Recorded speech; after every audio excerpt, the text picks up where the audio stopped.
Hello दोस्तों, आज हम बात करेंगे ओपन हार्ट सर्जरी यानी बाईपास सर्जरी के मामले में क्या गेम चेंजिंग टेक्नोलॉजीज आज के डेट में आ गई, कैसे ये फील्ड रेवोल्यूशनाइज हो गई है, क्या क्या इसमें नई टेक्नोलॉजीज की वजह से नए चेंजेस आ रहे हैं जिसकी वजह से ये फील्ड में काफ़ी लोगों को एडवांटेजेस और पहले के कंपेरिजन में बेटर सेफ्टी और बेटर रिजल्ट्स मिल रहे हैं।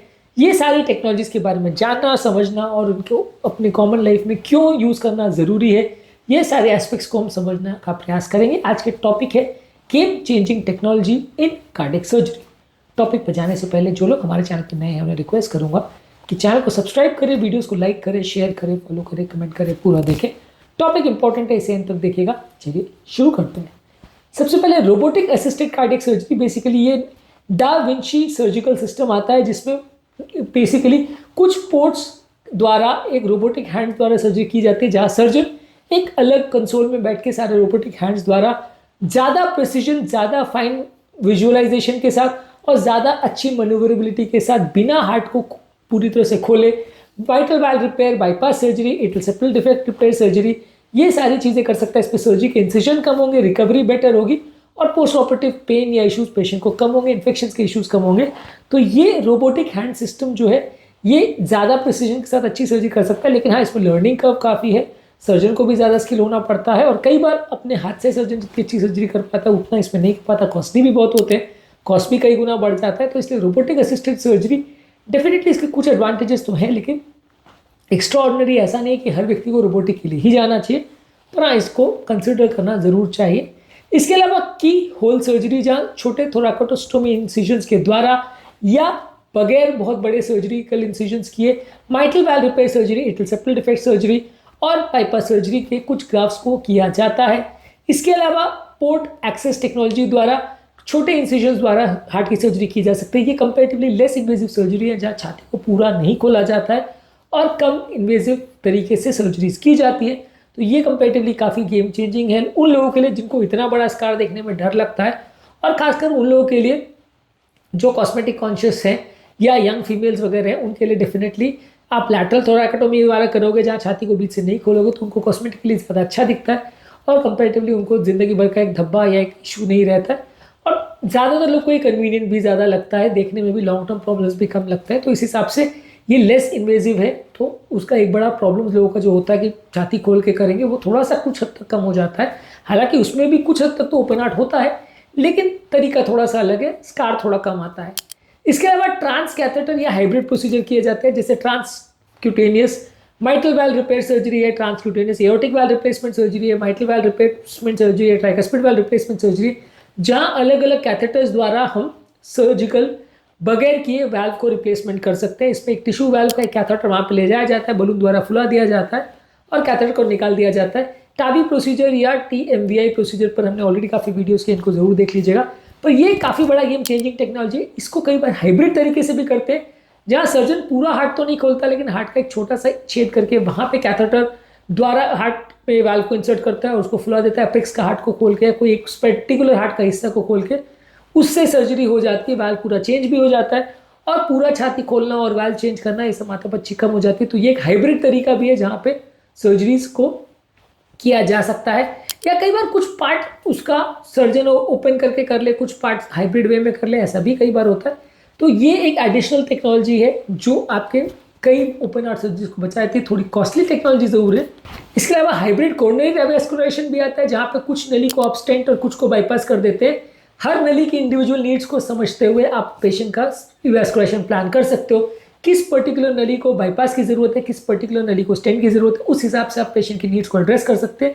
ये पेशेंट के लिए काफ़ी अच्छा और काफ़ी बेटर तरीका है, जहाँ पे पेशेंट की सर्जरी भी हो जाती है, उसका स्टेंट भी हो जाता है और उसको जो टेक्निकल लिमिटेशंस एंजियोप्लास्टी बाईपास के होने वाले हैं वो कंपैरेटिवली नहीं होते, दोनों का फ़ायदा मिल जाता है और अप्रोप्रिएट केस सिलेक्शन हो जाता है। इसके अलावा आर्टिफिशियल इंटेलिजेंस द्वारा या AI द्वारा कई चीज़ें की जा सकती है, जैसे प्री ऑपरेटिव प्लानिंग यानी ऑपरेशन से पहले कैसे क्या क्या चीज़ें करनी है, इंट्रा ऑपरेटिव प्लानिंग की ऑपरेशन के दौरान क्या क्या चीज़ें करनी है, इमेजिंग द्वारा कि अलग अलग चीज़ों में हार्ट को कैसे इमेज करना है उसको विजुअलाइज किया जा सकता है इंट्रा ऑपरेटिव द्वारा। पोस्ट ऑपरेटिव भी कई इशूज़ AI द्वारा मैनेज किए जा सकते हैं, जहाँ पे ह्यूमन टेक्नोलॉजी या ह्यूमन दिमाग नहीं वर्क कर पाता वहाँ पे AI कई चीज़ों में वर्क कर सकता है और सर्जिकल प्लानिंग को काफ़ी ईजी बना देता है। ऑब्वियसली मैं ऐसा नहीं कहता हूँ कि ये चीज़ें इंसान का दिमाग प्लान नहीं कर सकता है, पर ज़्यादा इजी हो जाता है कि आपका प्रोसीजर कैसे करना है, क्या स्टेप्स होने चाहिए, पहले क्या करना है, बाद में क्या करना है, किस नली को कैसे मैनेज करना है। ये प्लानिंग और स्ट्रैटेजाइजेशन इंट्रा ऑपरेटिव और पेरी ऑपरेटिव पीरियड में एआई द्वारा किया जा सकता है। हालांकि टेक्नोलॉजी अभी कॉमन यूज में नहीं है, यहाँ हर केस को हम एआई द्वारा जज नहीं करते हैं आज के डेट में एटलीस्ट, लेकिन हाँ ये फ्यूचर में काफ़ी अच्छा हो सकता है जैसे जैसे एआई टेक्नोलॉजी और डेवलप होती है। इसके अलावा एक 3D प्रिंटिंग मॉडल आता है जहाँ पे सर्जिकल प्लानिंग करना थोड़ा इजी हो जाएगा। मान लीजिए आपको कॉम्प्लेक्स कोई डिजीज करना है तो एक 3D मैपिंग द्वारा आप पेशेंट का हार्ट के मॉडल को प्रिंट कर सकते हो, जहाँ पे आप पेशेंट के रिलेटिव को समझा भी सकते हो कि यहाँ पे ये प्रॉब्लम है, इसको ऐसे करना है, वैसे करना है। सर्जिकल टीम भी आपस में डिस्कस कर सकती है उसके माध्यम से कि सर्जरी को कैसे प्लान करना है और उसको कैसे एग्जीक्यूट करना है, किस स्टेप को क्या करना है, किस स्टेप के लिए क्या किया जा सकता है, और इसके हिसाब से अलग अलग तरह से सर्जिकल स्ट्रैटेजीज को डिवाइस किया जा सकता है। इसके अलावा कुछ कस्टमाइज इम्प्लांट्स भी बनाए जा सकते हैं 3D टेक्नोलॉजी द्वारा। मान लीजिए किसी हार्ट के लिए स्पेसिफिक डिजाइन का कोई डिवाइस बनाना है या कोई वाल्व बनाना है तो 3D टेक्नोलॉजी द्वारा पेशेंट की एग्जैक्ट साइज के हिसाब से आप डिवाइस बना सकते हैं या उनको ऑर्डर देके कोई चीज़ बना सकते हैं, तो वो पेशेंट की बॉडी को ज़्यादा सूट भी होगा और प्रॉब्लम्स आने के चांस भी कंपेरेटिवली कम होंगे। इसके अलावा आप एडवांस इमेजिंग का प्रयोग भी कर सकते हैं, जैसे 3D इकोकार्डियोग्राफी द्वारा आप रियल टाइम गाइडेंस ले सकते हैं सर्जरी के दौरान, और सर्जरी में कैसे प्लान करना है, उसके स्टेप्स में कोई गड़बड़ वगैरह तो नहीं रही है उसको असेस कर सकते हैं। इसके अलावा ऑगमेंटेड रियलिटी में आप कार्डियक स्ट्रक्चर ज़्यादा बेटर वे में इवैल्यूएशन कर सकते हैं और ज़्यादा सर्जिकल प्रिसीजन के साथ ट्रीटमेंट कर सकते हैं। इसके अलावा इलेक्ट्रोमैग्नेटिक नेविगेशन में आप मिनिमली इन्वेजिव सर्जरी कर सकते हैं ज़्यादा एक्यूरेसी द्वारा, और ये आपकी सर्जिकल स्टेप को गाइड करेगा। तो इलेक्ट्रोमैग्नेटिक नेविगेशन टेक्नोलॉजी भी इसमें आती है। इसके अलावा सूचरलेस रैपिड डिप्लॉयमेंट हार्ट वैल्व्स आते हैं। ये कुछ नए जनरेशन वैल्व्स है जिसमें सूचरिंग नहीं करनी पड़ती है। ये सर्जिकल टाइम को काफ़ी फास्ट कर देती है, मिनिमली इन्वेजिव रिप्लेसमेंट प्रोसीजर्स है, और इसमें प्री केबल वैल्व या इनोवेटिव वैल्व सिस्टम्स ये करके वैल्व्स आते हैं। ये कंपैरेटिवली सूचरलेस वैल्व्स होते हैं। ये टेक्नोलॉजी काफ़ी इजीली अवेलेबल नहीं है आज के डेट में, फ्यूचर में हो सकता है कॉमनली यूज़ हो, लेकिन आज के डेट में इस तरह के सूचरलेस वैल्व्स जो है ये फ्यूचर होल्ड करते हैं जहाँ सर्जिकल टाइम भी कम होगा और उसकी एक्यूरेसी ज़्यादा बेटर हो जाएगी।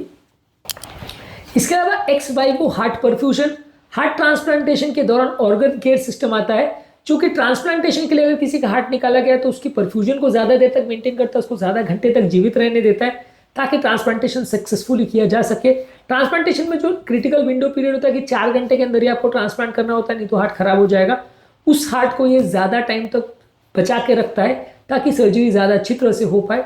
तो ये एक्स वाइवो हार्ट परफ्यूजन या ऑर्गन केयर सिस्टम का भी प्रयोग किया जा सकता है। ये ट्रांसप्लांटेशन में एक एडिशनल बून की तरह सर्व करेगा। इसके अलावा टिश्यू इंजीनियरिंग द्वारा specifically design regenerative valves patient के लिए बनाए जा सकते हैं जो कि बायो कंपैटिबल हो और पेशेंट को लाइफ लॉन्ग ब्लड को एलिवेशन कम करने की या खून क्लॉटिंग को रोकने वाली दवाओं की जरूरत ना पड़े, इसलिए टिश्यू इंजीनियर्ड हार्ट वैल्व्स के लिए तैयारी चल रही है। स्टेम सेल थेरेपी द्वारा हार्ट फेलियर की रिकवरी के लिए ट्रीटमेंट चल रहा है, और इस पर वर्क 3D बायोप्रिंटिंग द्वारा फंक्शनल हार्ट टिश्यू को बनाना और उसको ट्रांसप्लांट करना, ये सारी चीज़ों पर भी काम चल रहा है। ये सारी चीज़ अभी कॉमन मार्केट में अवेलेबल नहीं है। इसके अलावा अलग अलग तरह के इम्प्लांटेबल लूप रिकॉर्डर्स का प्रयोग कर सकते हैं, वेरिएबल टेक्नोलॉजी का प्रयोग कर सकते हैं। ये मॉनिटर्स पेशेंट की कंडीशन को डिटेक्ट करते हैं और उसको प्रॉपरली मैनेज करते हैं। इसके अलावा आप कुछ रेडियो फ्रिक्वेंसी एनर्जी द्वारा अगर हार्ट के कोई रिदम प्रॉब्लम्स है उसको अबलेट कर सकते हैं। लेजर द्वारा भी आप कुछ हार्ट के एरिया को अगर जलाना है, बर्न करना है, बाईपास ग्राफ्टिंग के दौरान कोई स्कार टिश्यू को हटाना है तो ये सारी चीज़ें कर सकते हैं। इसके अलावा जीन थेरेपी द्वारा आप कार्डियोमायोपैथीज वगैरह को ट्रीट कर सकते हैं।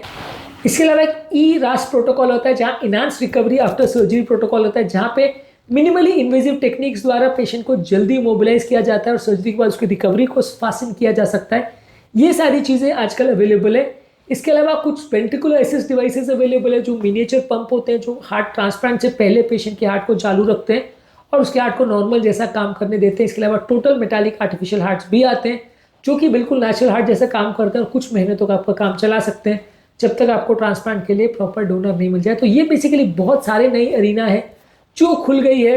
ये बेसिकली एक बहुत वाइड स्प्रेड अरीना है जो कि खुल गया है कार्डियक सर्जरी के फील्ड में, जिसको अगर प्रॉपरली यूज़ किया जा सके तो पेशेंट की लाइफ को ज़्यादा अच्छा बनाया जा सकता है, ज़्यादा एक्यूरेट बनाया जा सकता है और पेशेंट की सर्जरी को ज़्यादा कंफर्टेबल बनाया जा सकता है। ये सारी चीज़ों के बारे में जानना और समझना कॉमन व्यक्ति के लिए ज़रूरी है। आज के टॉपिक में हमने बात करी कि ओपन हार्ट सर्जरी यानी बाईपास में क्या क्या चीज़ें नई टेक्नोलॉजीज़ में आ रही है जो कि गेम चेंजर साबित होगा।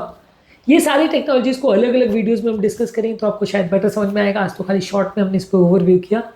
उम्मीद करूंगा कि आज के टॉपिक में कुछ नई बातें जानने को मिली होगी। जो लोग हमारे चैनल पर नए हैं उन्हें रिक्वेस्ट करूंगा कि चैनल को सब्सक्राइब करें, वीडियोस को लाइक करें, शेयर करें, फॉलो करें, कमेंट करें, पूरा देखें। Thank you.